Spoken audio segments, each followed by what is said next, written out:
Hello. तुमच्या एकांतात व्यत्यय आणते. सॉरी. ठीक आहे, बोल. तुमच्याकडून गेल्यावर मला यशवंतराव सरंजामे भेटले. माझ्या बिल्डिंगच्या बाहेर गाडी लावून उभे होते. मग बोलले माझ्याशी. हे लग्न असं सहजासहजी तोडता येणार नाही म्हणे. माहिती होतं मला. पुढे पुढे काय? मला वाटलं मी सुटले या सगळ्यातनं. पण सुलेखा, आपल्याला जे आणि जसं वाटत असतं तसंच सगळं घडतं असं नाही. उलट आपल्याला जे मिळतं ना त्यातनं आपल्याला जे आणि जसं हवं तसं मिळवावं. आता या सगळ्याचा मराठीत अर्थ सांगाल मला? ते तुला समजत नाही म्हणूनच मी तुला म्हणते की तू मूर्ख आहेस. यशवंतराव सरंजामे नसता तर तू आज जेलमध्ये असतीस. मला नाही तसं वाटत. त्या दिवशी तुम्ही तुमच्या इंटेलिजन्सवर मला तेवढं पुरेसं नव्हतं.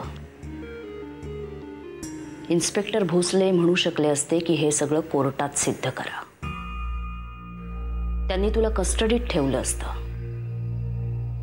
आणि कदाचित तुझ्याकडनं सगळं वधवूनही घेतलं असतं. आणि जसं काही मी सगळं सांगूनच टाकलं असतं त्याला. तो मुद्दा नाहीये. यशवंतरावांच्यामुळे तू 5व्या मिनिटाला पोलीस स्टेशनच्या बाहेर होतेस.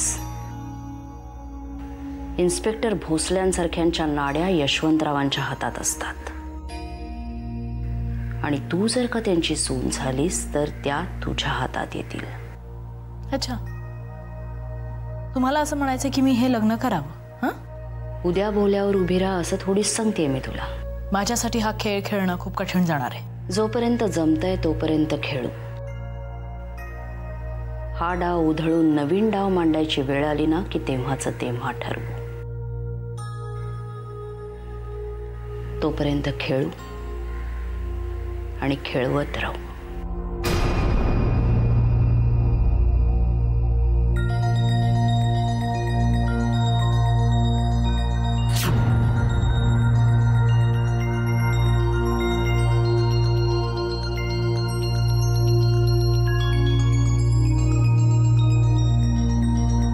आदिनाथ,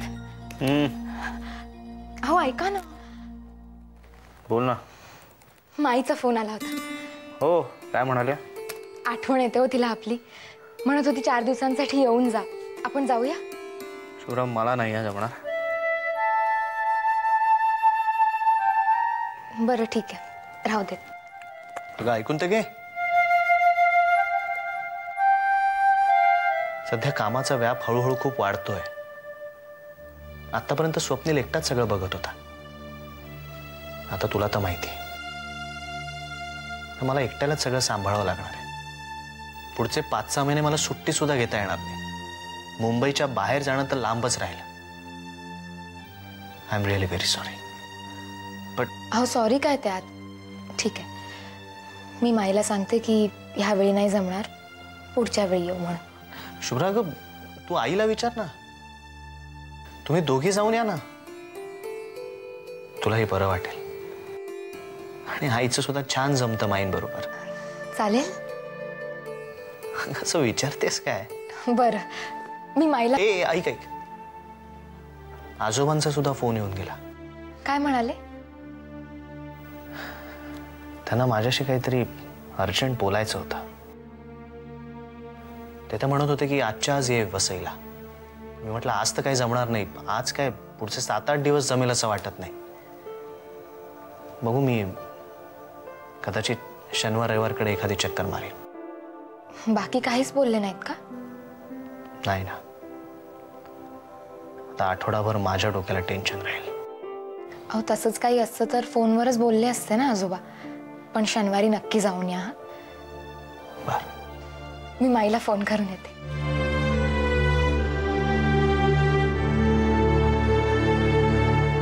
हा, मी पोचतोय. पण त्यांना म्हणावं माझ्याकडे फक्त 1.5 तास आहे. हां, सांगा त्यांना. ओके, हो, पोचतो. बाय. बाळ, तू थांबणार नाहीयेस का? पूनम, तुला माहिती आहे I can't stand Yashwantrao Saranjame. अरे पण तू त्याला भेटला सुद्धा नाहीयेस. सो तो दादाशी जे काही वागला आहे ते पाहिलं. माझ्या सुखापेक्षा तुझा इगो जास्ती मोठा आहे का? Poonam, let's get this straight once and for all. Sulekha तुझी बहीण आहे. तुला तिची काळजी वाटणं साहजिक आहे. तू तिच्यासाठी जे काही करतेस त्याला माझा विरोध नाहीये. पण मी त्यात हिरिरीनं भाग घेईन अशी अपेक्षा नको ठेवूस. का नको ठेवू? उद्या जेव्हा प्रियाचं लग्न ठरत असेल आणि मी जर का अशी वागले तर चालेल तुला? पूनम, तू मुद्दा भलतीकडे नेतेस. ऑफिसला जाताना मला भांडण नकोय. भांडण नकोय का मीच नकोय? हो गॉड पूनम, काय बोलतेस तू हे?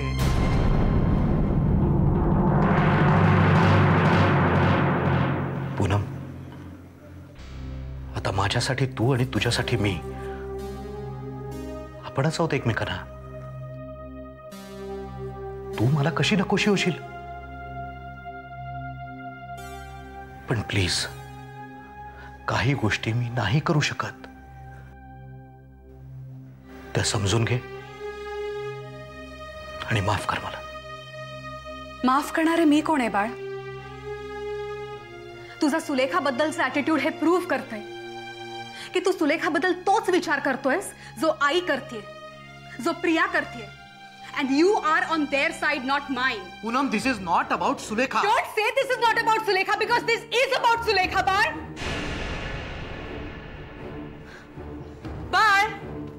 Bar, just listen to me. This is about Sulekha. Yashwantrao Saranjame हे फक्त तुझ्यासाठी एक निमित्त आहे. एनिवे, तू काय विचार करावास हे मी नाही ठरवू शकत. आणि काळच सांगेल कोण बरोबर आणि कोण चुकते. तोपर्यंत आपल्यातली ही भिंत अशीच राहील आणि नंतर सुद्धा ती पडेल की नाही मला नाही सांगता येणार. हे बघ पूनम,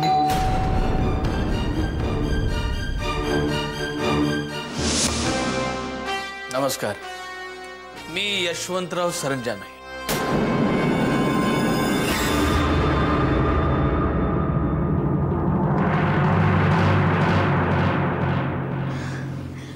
नमस्कार, या ना. पूनम, मला उशीर होतोय.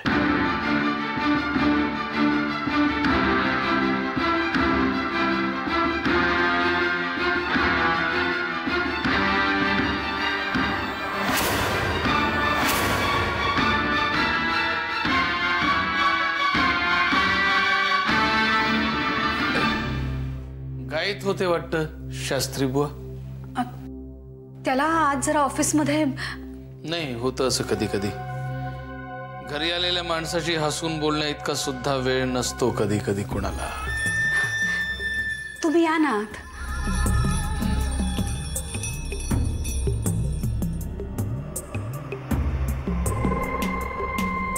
तुमच्या आई साहेब सुद्धा इथेच राहतात म्हणे. हो, आपण त्यांना भेटू. या ना. चला.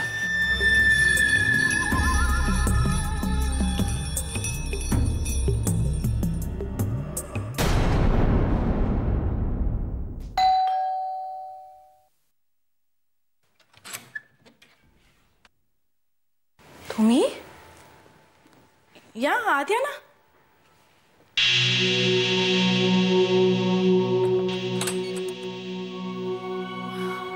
तुम्ही अशा अचानक मला फोन करायचा ना, मी आले असते. अहो स्वतः मला जरा महत्वाचं बोलायचं होतं तुझ्याशी.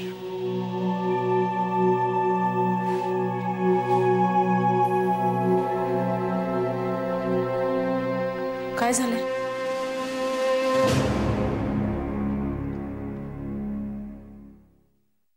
आई, हा, काल रात्री माईचा फोन आला होता. काय म्हणतात माई? सगळ्यांची खूप आठवण काढत होत्या. आई, माई म्हणते की काही दिवसांसाठी तुम्ही सगळे जर कोकणात आलात तर किती बरं होईल. अगं मग जाऊन या की तू आणि आधी. आदिनाथांना नाहीये ना वेळ. हल्ली स्वप्नील ऑफिसला जात. जरा मला सुरी देतेस? अहो, हल्ली स्वप्नील ऑफिसला जात नाहीये ना. अगं सुरी सुरी म्हटलं. म्हणून ऑफिसची सगळी जबाबदारी ह्यांच्यावर पडली आहे. म्हणाले 4-5 महिने कुठे जाता येणार नाही. मग काय करायचं? आपण जाऊया सगळे, तू मी प्रिया हे सगळे जाऊया. हा, आणि अगदी कुणाला जमलं नाही ना तर मी येईन तुझ्या बरोबर. काय खरंच आई? हो ग बाई, खरंच माईना भेटायला केवढी आतुर झालीयस. आनंद दिसतोय तुझ्या डोळ्यात मला. मी माईला फोन करून येते. एक मिनिट. हे बघ शुभ्रा, मला ना तुला एक विचारायचं होतं. आपली प्रिया आहे ना, ती तुला कधी काही बोलली होती का ग? कशाबद्दल? म्हणजे कधी असं म्हणाली होती की तिने ठरवलं? नाही नाही, राहू दे. जा तू फोन करून ये माईंना. हा बरं.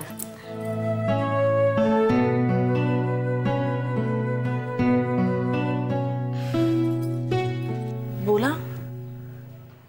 तुम्हाला काहीतरी महत्वाचं बोलायचंय ना, बोला ना. यापुढे मी तुझी मदत करू शकेन असं मला वाटत नाही.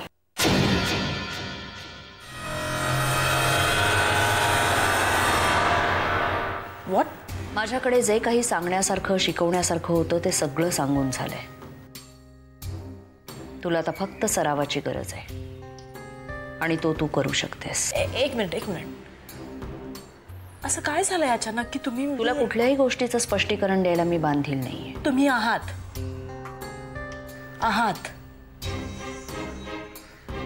इतके दिवस तुम्ही जे जे काही मला सांगितलं ते मी सगळं मान्य केलेलं आहे. पदोपदी माझा अपमान केला, तोही सहन केलाय मी तनिष्का. उपकार केलेस का माझ्यावर? This is not fair. तुम्ही मला प्रॉमिस केलं होतं की शेवटपर्यंत मला मदत कराल म्हणून. मग असं अर्धवट सोडून तुम्ही मला जाऊ शकत नाही. मी तुझी मदत का करतेय सुलेखा? कुठल्याही सामान्य बुद्धीच्या माणसाला हा प्रश्न पडणं अगदी स्वाभाविक आहे. कदाचित त्याचं उत्तर तुलाही पूर्णपणे सापडणार नाही. आयुष्यभर एकच सिद्धांत उराशी बाळगून मी जगले. जगात सगळ्यात महत्वाची गोष्ट आहे ताकद, शक्ती.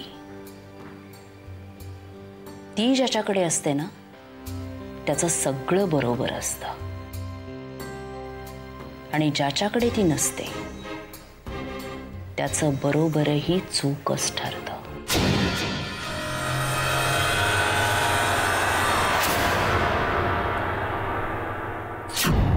प्रेम, माया, वात्सल्य हे सगळं खोटं आहे. माणसाला गरज असते म्हणून तो नाती जोडतो. पैशांची गरज, शारीरिक गरज, भावनांची गरज. अगदी आई मुलाच्या नात्यातही उदात्त असं काहीही नसतं. असते ती फक्त गरज. पण ज्याच्याकडे ताकद असते त्याला इतर कोणाचीही गरज पडत नाही. कशासाठीही. मी माझ्या साधनेने ती ताकद कमावली. आज मी खऱ्या अर्थाने स्वतंत्र आहे.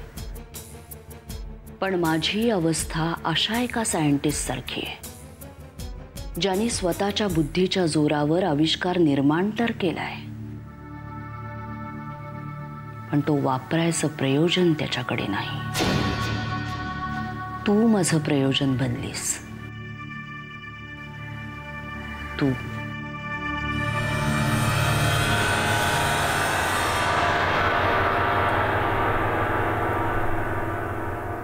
कारण तुझ्याकडे कारण होतं.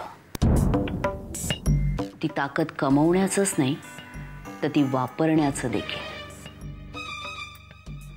म्हणून आपलं नातं तयार झालं. कारण तुला माझी गरज होती आणि मलाही तुझी. मग आता गरज संपली की तुमच्या प्रयोगांसाठी तुम्हाला दुसरा कुठला तरी गिनीपिक सापडलाय आता? मूर्खच तू सुलेखा. उलट गरज तुझी संपली आहे, माझी नाही. या ताकदीच्या जोरावर तुला तुझी शपथ पूर्ण करताना पाहायचं होतं मला. ती मी करणारच आहे. मग त्या दिवशी अभिनंदन करीन ना मी तुझं. तुम्ही हे असं अचानक मध्ये? वैज्ञानिकांनी प्रयोग करावेत, स्वतःवर करवून घेऊ नयेत. म्हणजे माझं वैयक्तिक आयुष्य यात गुंतत चाललंय आणि मला ते नकोय म्हणून मी थांबायचं ठरवलंय. तुमचं वैयक्तिक आयुष्य कसं काय? मला काय ते स्पष्टपणे सगळं सांगा, नाहीतर. Tanishka please, you can do this to me. मला खरंच तुमची गरज आहे. मी एकटी नाही करू शकणार आहे. आणि तुम्हीच म्हणता ना की मला खूप मोठा पल्ला गाठायचा अजून साधनेचा, हो की नाही? तुम्हीच म्हणता ना. You can do this to me. मी तुमच्याशिवाय कसं काय? साधना कर, सगळं जमेल तुला. माझं बोलून झालंय, मी निघते. Tanishka please don't do this to me. मी तुम्ही सांगाल तसं मी वागेन. तुम्ही मागाल ते मी द्यायला तयार. मला असं अर्धवट सोडून जाऊ नका. मी I can do this alone. Please. येते मी.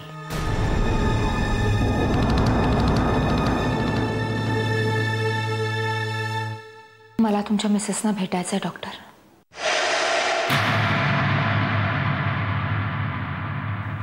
ती माझी मिसेस नाही आहे Mrs Shastri. Not any more. Sorry, पण मी त्यांना भेटणं अत्यंत गरजेचं आहे. का?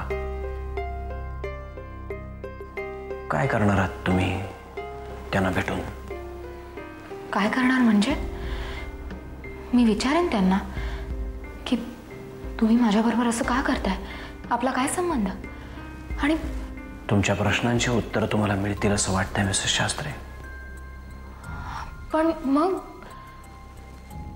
मी त्यांना हे विचारलं नसेल असं वाटतंय तुम्हाला? तुम्ही डॉक्टर मग काय म्हणाल्या त्या?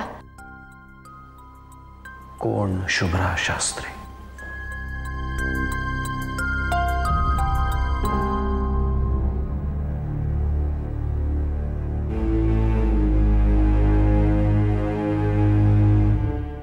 पण डॉक्टर, आता तुम्हीच सांगा,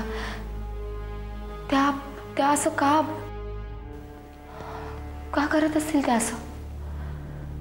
या प्रश्नांची उत्तरं मिळतील ही अपेक्षा मी कधीच सोडली मिसेस शास्त्री. ती जसं वागते तसं का वागते याचं उत्तर ती स्वतः देईल अशी अपेक्षा बाळगणं मूर्खपणाचं आहे. पण त्या दिवशी तुम्ही बोलता बोलता तुम्हालाच त्यातलं उत्तर सापडलंय मिसेस शास्त्री. असं काय बोलून गेले मी?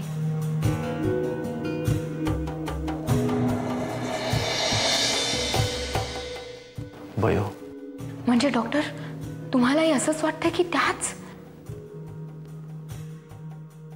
माझ्या मनात प्रचंड गोंधळ आहे मिसेस शास्त्री. I confess.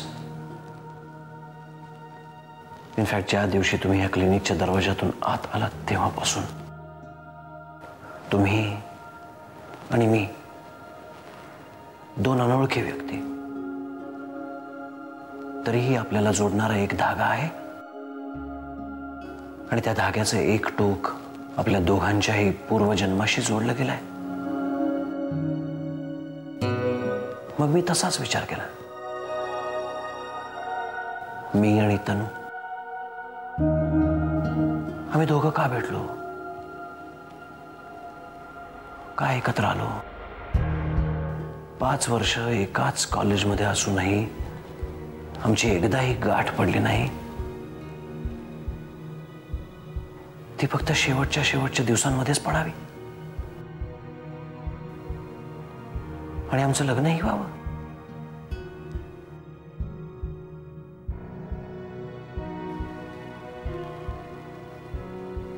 म्हणजे माझ्या आणि तनूच्या नात्याचा धागाही मागच्या जन्माशी जोडला गेला आहे की काय?